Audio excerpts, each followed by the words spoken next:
L'œuvre de Jean Racine, Phèdre, est publiée en 1677. C'est une réécriture du mythe d'Euripide, alors intitulé Hippolyte, mettant cette fois-ci en scène la belle-mère du prince dans le tourment de la passion qu'elle éprouve à l'égard de ce dernier.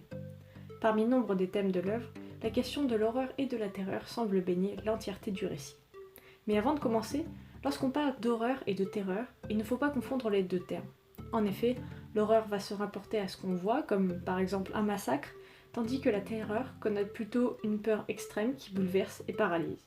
Ainsi, dans la pièce, les deux concepts sont présents.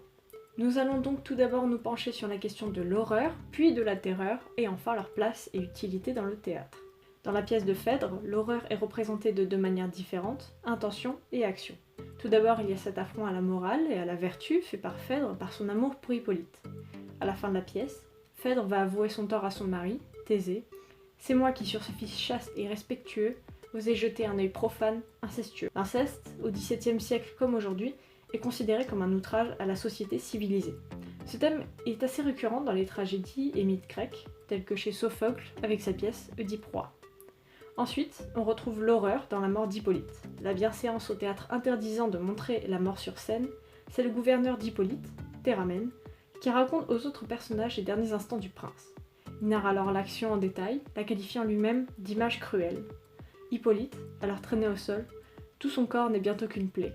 Les rochers sont teints de sang, les ronces dégoûtantes portent de ses cheveux les dépouilles sanglantes. Théramène finit par le réduire à un corps défiguré. Pour poursuivre, nous allons à présent nous pencher sur la terreur. C'est notamment dans la scène 3 de l'acte 1 que Phèdre démontre toute sa terreur face à cette passion qui la consume contre son gré. En effet, cette dernière est prête à tout essayer pour oublier cet ennemi dont elle était idolâtre. Et elle explique à sa nourrice et confidente Œnone dans une tirade élégiaque. Elle y démontre 3 sous-thèmes. Le premier est la perte de la raison.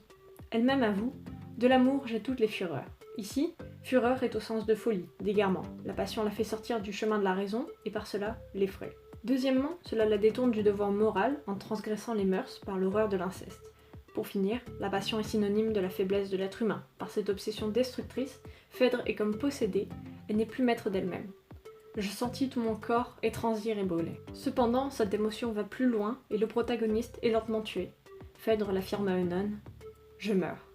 Enfin, la tragédie est caractérisée par ces deux concepts. Selon Aristote, dans son traité La Poétique, en assistant à une tragédie, le spectateur se libère de ses émotions négatives en les vivant à travers les personnages auxquels il s'identifie.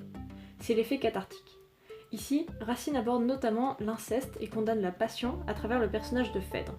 Il emploie l'horreur et la terreur, ainsi que le conflit tragique pour mettre l'accent de manière exagérée sur le sort funeste qui en découle. Néanmoins, ces deux sentiments liés à l'effroi sont aussi utilisés comme un enseignement didactique, poussant le spectateur à apprendre la vérité morale par la punition du vice.